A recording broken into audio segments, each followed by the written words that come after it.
اللهم صل على حبيبنا محمد وعلى آله وصحبه أجمعين. اللهم صل على حبيبنا محمد وعلى آله وصحبه أجمعين.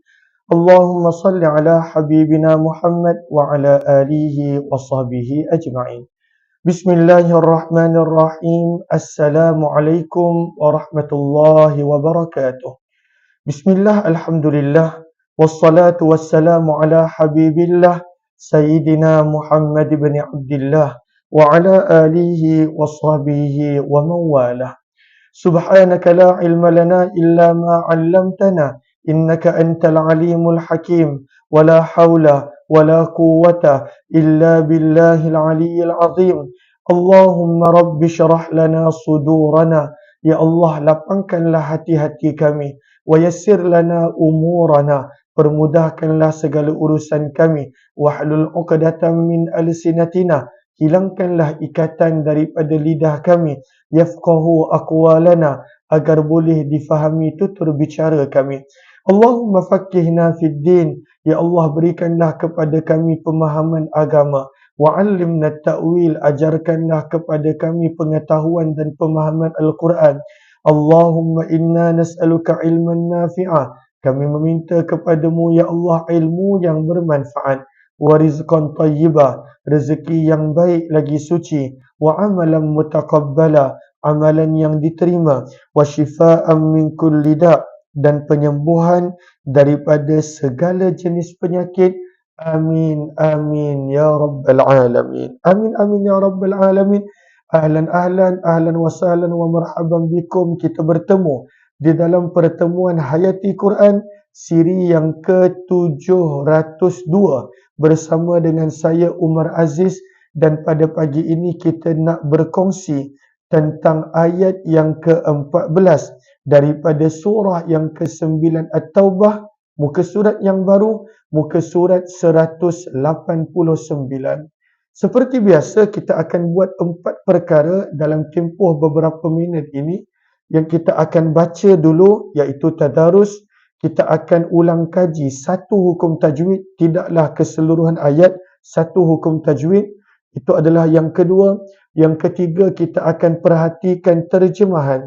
Dan yang keempat, barulah kita tadabbur, mengambil ibrah dan pengajaran. Ahlan-ahlan kepada semua.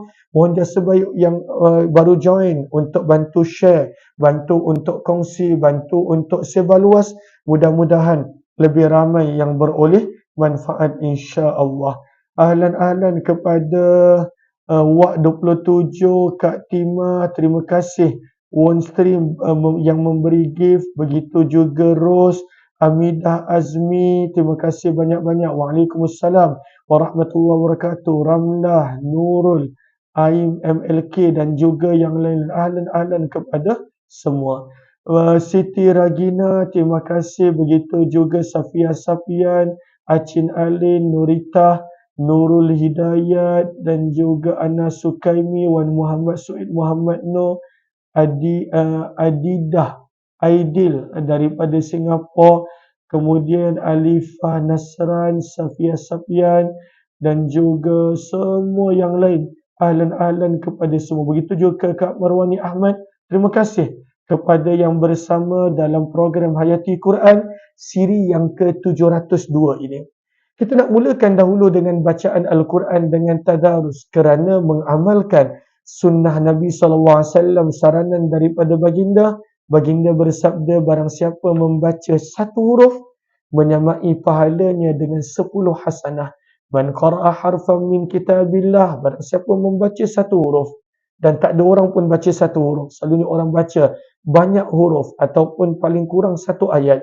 Tetapi ganjaran setiap huruf digandakan 10 hasanah bagi setiap huruf. Ayat yang ke-14, surah yang ke-9 At-Taubah, muka surat 189. A'udzu billahi minasy syaithanir rajim. Bismillahirrahmanirrahim. قاتلوهم يعذبهم الله بأيديكم ويخزهم وينصركم ينصركم عليهم ويشفي صدور قوم مؤمنين. Sadaqallahul Azim. Maka pada ayat ini, ayat yang ke-14, ayatnya tak panjang, kita nak ulang kaji ikhfa yang berada pada perkataan wa yansurkum. Ikhfa yang berada nun mati bertemu dengan sad. Kita tahu nun mati apabila dia bertemu dengan huruf selepasnya, maka ianya terbahagi kepada salah satu daripada 4 cara bacaan. Kadang-kala dibaca dengan idgham, sama ada dengan dengung ataupun tidak, ataupun dibaca dengan iqlab, ataupun dibaca dengan izhar, yang kita akan kupas nanti pada hari kemudian. Cuma hari ini kita nak fokuskan kepada ikhfa. Maka apabila seseorang itu dia membaca nun mati, dan nun mati bertemu dengan 15 huruf yang ada dalam Al-Quran. 15 huruf yang ada dalam Al-Quran. Selalunya untuk senang ingat, kita mesti kena kenal nun mati bertemu dengan apa jadi iqlab. Nun mati bertemu dengan apa jadi idgham. Nun mati bertemu dengan apa jadi izhar. Sebab itu yang mudah ingat. Izhar hurufnya hanya 6. Iqlab hanya 1. Dan kemudian idgham hurufnya adalah yarmalun, adalah 6, tak banyak. Maka selain daripada huruf-huruf tersebut, apa pun huruf, kalaulah nun mati bertemu, maka ianya dibaca dengan ikhfa. Ikhfa ini bermaksud adalah disembunyikan. Huruf nun tersebut disembunyikan. Maka bagaimanakah cara bacaan dia? Maka sebab itu yang pertama, cara bacaannya adalah lidah tidak menyentuh makhraj nun. Lidah tu jarakkan daripada menyentuh makhraj nun. Kita dah pernah kongsikan sebelum ini, di manakah makhraj nun, hujung lidah yang bertemu dengan bahagian gusi, bahagian langit-langit, bahagian gusi. Maka jarakkan hujung lidah daripada sentuh tersebut untuk membaca ikhfa. Maka yang pertama, jarakkan lidah daripada menyentuh akan makhraj nun. Yang kedua, kita perlu menyediakan mulut untuk baca huruf sebelumnya. Sebab itu bila kita baca ikhfa, sebahagian sifat-sifat huruf yang datang selepas nun, kita dah standby nak baca. Macam contoh ni, wa yansurukum, dia dah bunyi tebal yang ada pada sad. Walhal huruf nun nipis. Maka yang kedua, kita dah standbykan, dah sediakan mulut untuk masuk bacaan huruf yang selepas daripada nun. Itu adalah yang kedua. Yang ketiga, kita hanya akan baca huruf seterusnya setelah kita sempurnakan dengung. Dengung tu kena jaga. Lalu walaupun nun tidak bersentuh pada makhrajnya, dah tak baca makhrajnya sebab dia baca ikhfa, tetapi dengung tetap kena jaga. Wa yansurukum, dengung tersebut tetap kena jaga. Dan yang keempat, kalaulah huruf selepas nun dalam ikhfa tersebut tebal, maka nun ikhfa tersebut juga dibaca tebal. Kalaulah huruf selepas nun mati tersebut nipis, maka nun ikhfa tersebut juga dibaca nipis. Maka macam contoh, wa yansurkum, sad huruf tebal, itba'. Maka dengung juga perlu dibaca tebal. Nun ikhfa perlu dibaca tebal. Kita tak boleh baca wa yansurukum, tak boleh baca nipis, kena baca tebal. Wa yansurukum, daripada nun ikhfa lagi dah dibaca tebal. Tetapi kalaulah huruf selepas nun mati ikhfa tersebut nipis, contohnya macam perkataan sin, insan, maka ikhfa pun kena nipis. Al-insan. Ini sekadar ulang kaji tajwid, bukanlah saya nak memeningkan kepala, tapi saya pasti kebanyakan daripada para sahabat memang telah mempelajari tajwid mudah-mudahan insya-Allah. Ahlan-ahlan kepada semua, terima kasih kepada yang bersama. Jom kita lihat terjemahan. Namun sebelum daripada itu, kalaulah ada yang baru join, maka jangan lupa untuk follow ataupun untuk bantu share dan juga kongsikan. Mudah-mudahan lebih ramai yang beroleh manfaat. Kita dah tadarus, kita dah tajwid. Jom kita lihat terjemahan. Firman Allah Subhanahu wa taala, qatiluhum, perangilah kamu akan mereka. Siapakah mereka tersebut? Nanti kita akan kupaskan. Yu'adzibuhumullahu, Allah sedang mengazab mereka. Allah sedang menyiksa mereka. Allah sedang membinasakan mereka. Biaidikum, dengan tangan-tangan kamu. Wa yukhzihim, dan Allah sedang ataupun Allah akan menghina mereka.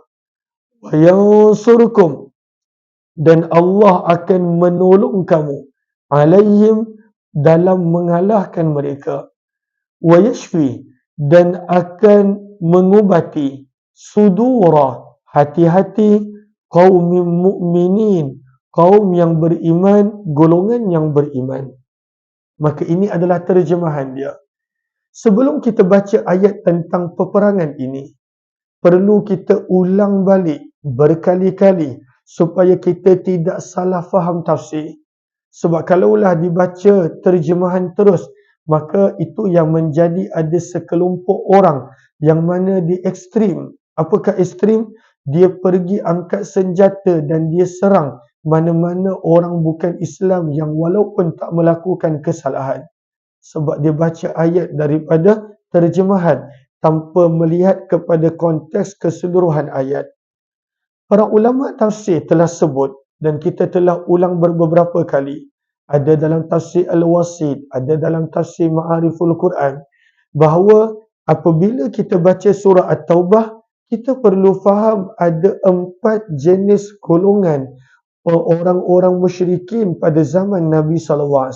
4 jenis golongan. Golongan yang pertama adalah golongan yang mereka ini tidak memusuhi Nabi SAW. Golongan yang mereka tidak mempunyai perjanjian damai dengan Nabi. Minta maaf. Golongan yang pertama, tidak ada sebarang perjanjian damai dengan Nabi. Golongan yang kedua, mereka ada perjanjian damai tetapi tidak mempunyai tempoh sampai bila. Maka dua golongan ini kita telah baca keadaan mereka pada permulaan surah At-Taubah ayat 1 hinggalah ayat yang ketiga. Kita dah baca dah tentang golongan tersebut. Golongan yang ketiga adalah golongan yang ada perjanjian damai dengan Nabi. Dan mereka menghormati perjanjian tersebut. Dan perjanjian tersebut ada tempohnya. Maka itu Allah dah cerita pada ayat yang keempat. Yang paling banyak yang kita baca daripada ayat yang kelima sampailah hari ini, ayat yang ke-14 adalah golongan yang keempat. Siapakah golongan yang keempat? Golongan musyrikin yang keempat adalah mereka ada perjanjian damai dengan Nabi. Mereka belot dan khianati berkali-kali. Mereka tolong musuh-musuh Nabi SAW, bantu mereka, tolong mereka. Maka kita dah baca tentang golongan yang keempat ini bermula daripada ayat yang kelima lagi. Sebab itu untuk golongan yang keempat ini ayat dia tegas. Perangi mereka. Sebab mereka ni pembelot. Kalaulah dalam istilah zaman kita, mereka ni dah dikira sebagai musuh yang membelot ataupun sekutu yang telah membelot ataupun rakan yang telah membelot. Maka sebab itu kesalahan mereka besar. Mereka telah menipu, memperdaya. Kalau kita baca ayat semalam, nakathu aimanahum, banyak kali. Sebab itu dibawakan plural dan jamak. Maka bermula daripada ayat yang kelima, Al-Quran sedang menceritakan golongan musyrikin yang ada perjanjian damai dengan Nabi. Maksudnya dah jadi sekutu Nabi. Tapi mereka belot, khianat, mereka bahkan aniaya Nabi SAW. Maka hukuman mereka sangat berat. Sebab itu Allah suruh umat Islam bertegas dengan mereka. Walaupun bertegas, kita telah baca Ayat yang keenam, di mana Allah menyuruh kalaulah mereka minta perlindungan untuk mereka nak dengar dulu Al-Quran, maka beri perlindungan. Ada pada ayat yang keenam. Kalaulah nak perangi sekalipun, kalaulah mereka bertaubat, maka terima taubat mereka. Jangan sakiti mereka. Itu ada pada ayat yang ke-11. Begitu juga pada ayat yang ke-12.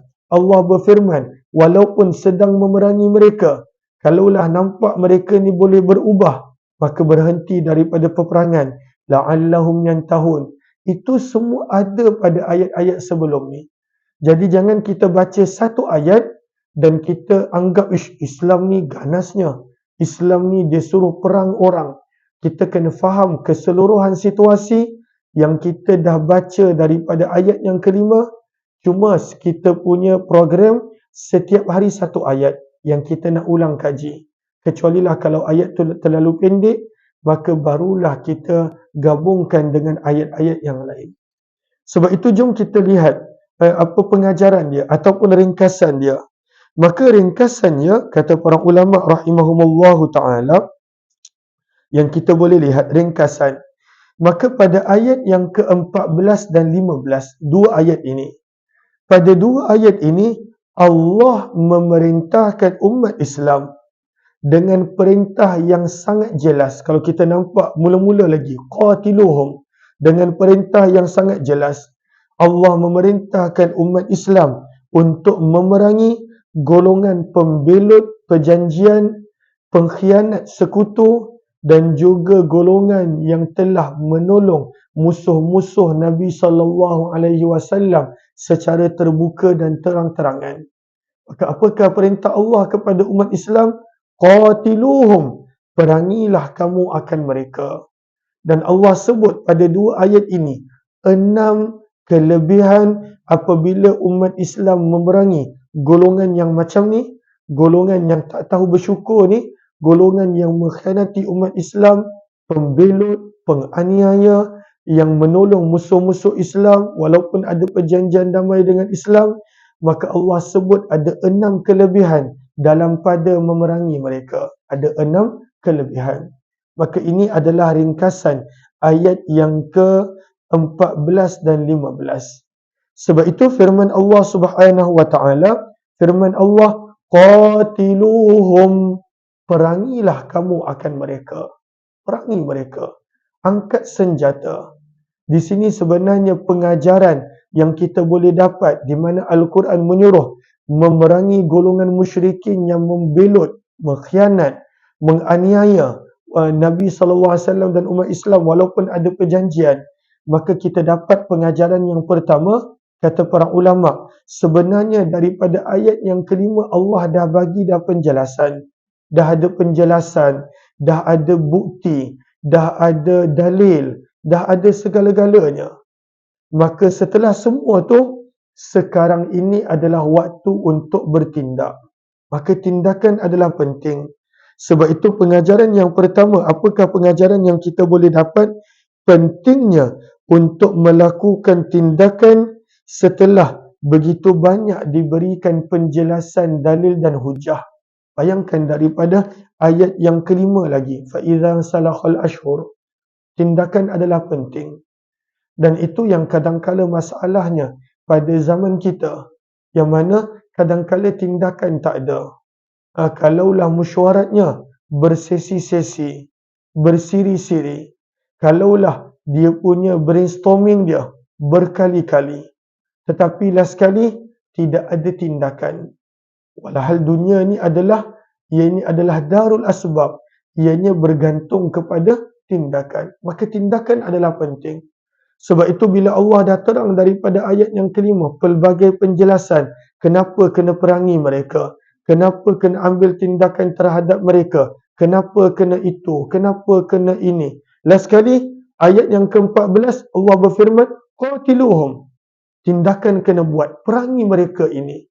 Maka sebab itu pengajaran yang pertama adalah tindakan adalah sangat perlu setelah daripada dalil dan hujah, kerana tanpa tindakan maka semua itu adalah sia-sia. Tanpa tindakan tak ada apa-apa yang berlaku. Maka sebab itu pentingnya untuk melakukan tindakan. Tindakan adalah benda yang paling penting. Maka ini adalah pengajaran yang pertama. Maka Allah Subhanahu wa taala terangkan 6 kelebihan apabila umat Islam memerangi musuh-musuh mereka. Umat Islam memerangi pengkhianat dan pembelut yang sebelum ini adalah mengaku sekutu umat Islam. Maka pada ayat yang ke-14 ada 4 kelebihan dan ada pada ayat yang ke-15 2 kelebihan. Maka apakah kelebihannya? Firman Allah Subhanahu wa taala, yu'adzibuhumullahu biaidikum. Kelebihan yang pertama, Allah sedang menyiksa mereka melalui tangan-tangan kamu. Wahai umat Islam, apabila kamu perangi mereka, sebenarnya itulah siksaan dunia yang Allah berikan kepada orang-orang yang menyakiti Nabi dan menyakiti umat Islam. Maka itu adalah pengajaran yang itu adalah kelebihan pertama. Sebenarnya bukan umat Islam perangi kerana dia bencikan musuhnya sangat pun. Tetapi sebenarnya umat Islam perangi golongan yang melampau ini adalah kerana Allah yang nak menyiksa mereka melalui perantaraan umat Islam. Di sini kita boleh belajar pengajaran yang kedua. Apakah pengajaran yang kedua? Bahawa di dunia pun ada azab sebelum daripada azab di hari akhirat. Ada banyak dosa yang mana kalaulah manusia buat dosa tersebut, dekat dunia lagi Allah bagi azab. Antaranya adalah golongan yang menyerang agama Allah, menyerang baginda Nabi SAW. Di dunia lagi ada azabnya. Antaranya kita baca dalam hadis riwayat Imam Tirmizi, dosa yang paling cepat Allah azab di dunia lagi adalah orang yang menderhaka, menyakiti ibu dan bapa dia. Maka itu adalah antara dosa yang di dunia lagi ada azab. Maka pengajaran yang kedua, sebelum alam kubur, sebelum mahsyar, sebelum neraka, ada banyak dosa yang mana Allah akan azab di dunia lagi. Allah akan siksa di dunia lagi. Maka untuk golongan musyrikin yang menyakiti Nabi, maka mereka diazab di dunia. Sebab itu kalaulah pada zaman Nabi, mereka mengalami begitu banyak kekalahan di tangan umat Islam.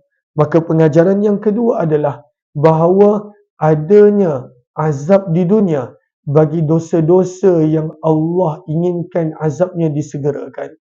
Tapi bukanlah bererti nanti dekat akhirat tak ada azab. Jangan salah faham. Akhirat punya azab lain. Kubur punya azab lain. Mahsyar punya azab lain. Azab di dunia adalah lain. Setiap dosa yang tak bertaubat, maka azabnya ada sebahagian dosa Allah hanya bagi azab di hari akhirat.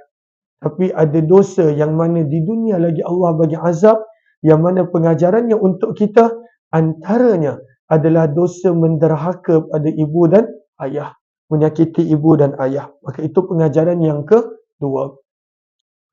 Pengajaran yang ketiga, bila kita lihat firman Allah biaidikum, dengan perantaraan tangan-tangan kamu.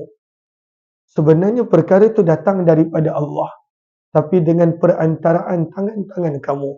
Allah mengazab golongan yang jahat tadi, yang pembelut, pengkhianat kepada Allah dan Rasul. Allah mengazabnya dengan perantaraan tangan-tangan umat Islam.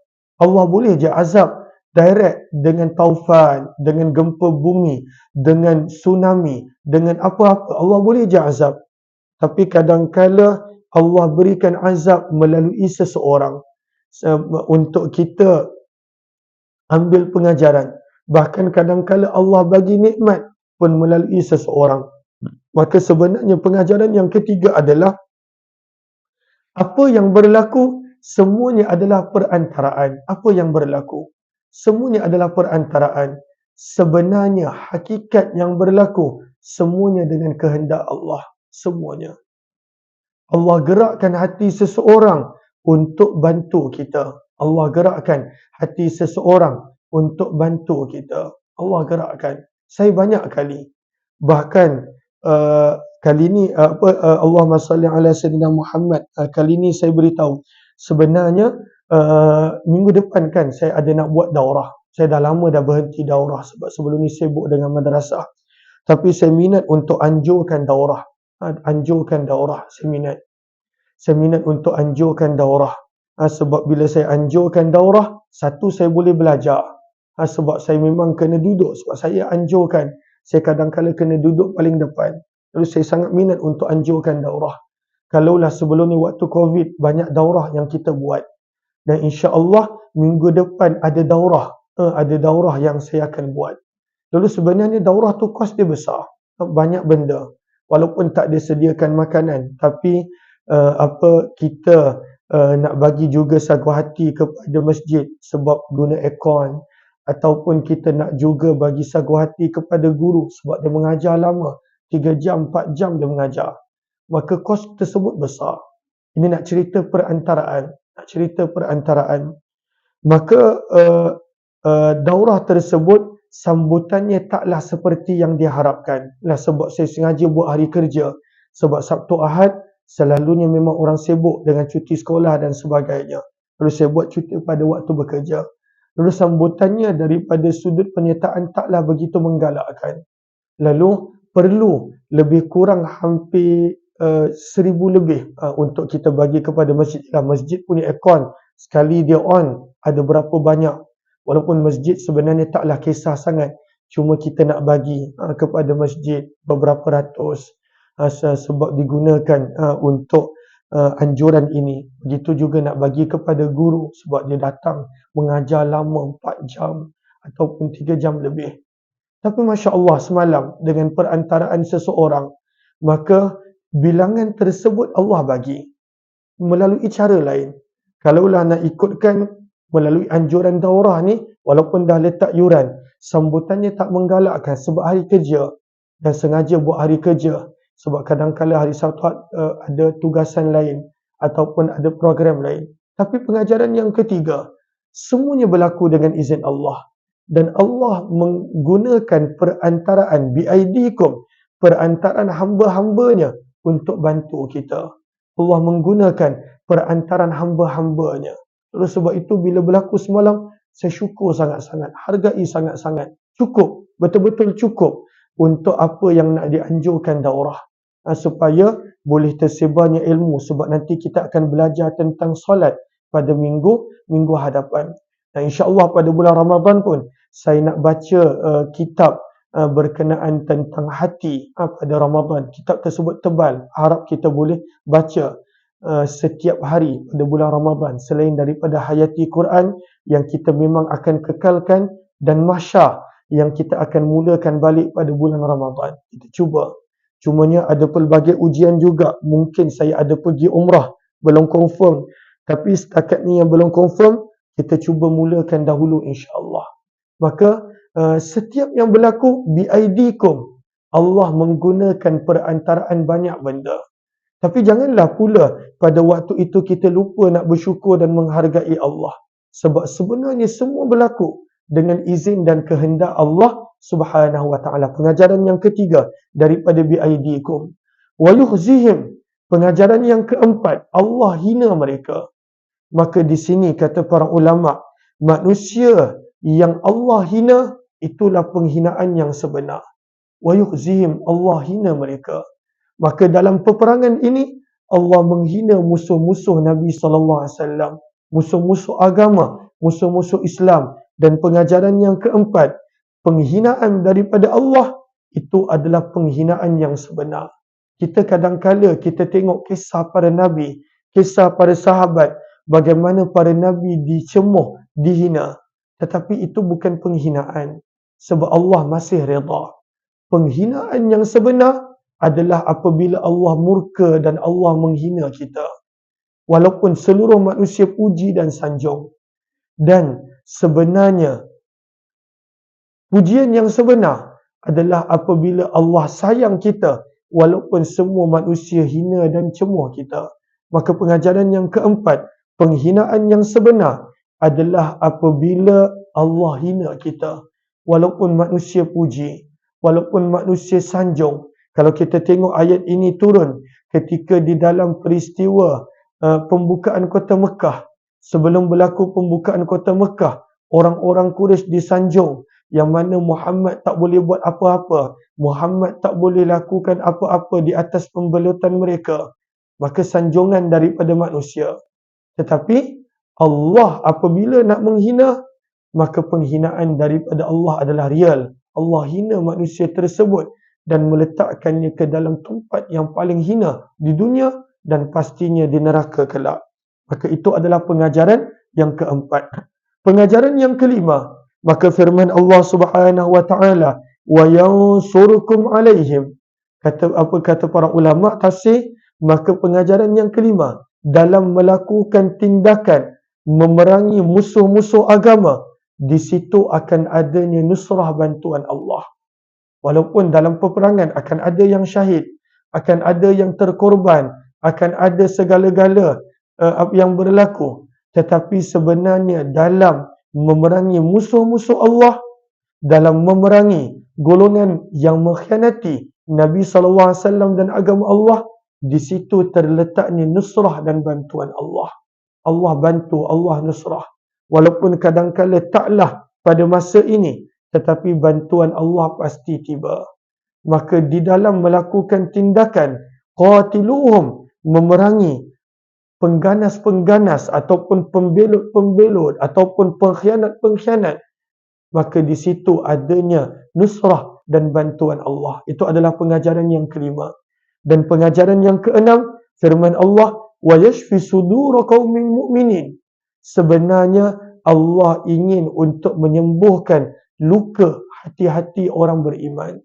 Orang beriman yang kena aniaya, orang beriman yang keluarga mereka kena bunuh, orang beriman yang mereka diperlakukan dengan begitu penuh penganiayaan. Dalam tindakan memerangi musuh, sebenarnya di situ adanya ubat untuk hati yang terluka. Bukanlah Allah Subhanahu wa taala suruh kita bunuh sesiapa, tidak. Tetapi ini untuk golongan yang penzalim, yang begitu kejam dan dahsyat. Mudah-mudahan adanya manfaat, insya-Allah. Saya minta maaf, kita berhenti di sini. Kita akan sambung ayat yang ke-15 esok, kerana saya ada program lain jam 9.30. Kita jumpa nanti. Wabillahi taufiq wal hidayah. Assalamualaikum warahmatullahi wabarakatuh. Atiyah, sini. Atiyah. Doakan untuk Atiyah ni. Atiyah. Dia 4 hari dah tak berapa sihat kan. Buat doa. Minta akak-akak semua doa. Angkat tangan doa. Amin. Malu cakap doa. Cuma semua doakan Atiyah sihat. Dah 4 hari dah. InsyaAllah. Minta dia segera sihat, insyaAllah. Ini peneman setia. Kalau pergi kuliah mana-mana, dialah yang teman. Boleh jadi alimah kan. Sentiasa dengar kuliah. Terima kasih semua. Jumpa lagi esok jam 8.30 pagi dalam Hayati Quran. Dan insyaAllah nanti pada 29 hari bulan adanya anjuran daurah untuk untuk solat seolah-olah melihat Allah bersama dengan Al-Fadhil Ustaz Iqbal Zain. Ada yuran dia. Sebenarnya yuran tu adalah untuk disumbangkan kembali kepada guru dan masjid. Walaupun masjid tak minta, tapi nak dikembalikan kepada masjid. Dan kemudian Allahumma salli ala Muhammad, pada Ramadan insya-Allah saya akan maklumkan ada pembacaan kitab berkenaan tentang hati, supaya kita boleh beri perhatian kepada hati. Kita akan baca dalam sejam setengah, daripada jam 10 sampailah 11.30 insya-Allah pada Ramadan. Sebab Ramadan pun kita memang tak ada nak makan, tak ada nak apa. Dan kemudian program yang lain pada Ramadan kebanyakannya adalah sama, munajat hamba dan lain-lain, insya-Allah. Doakan agar dapat dijayakan. Terima kasih kepada semua. Wabillahi taufiq wal hidayah. Assalamualaikum warahmatullahi wabarakatuh.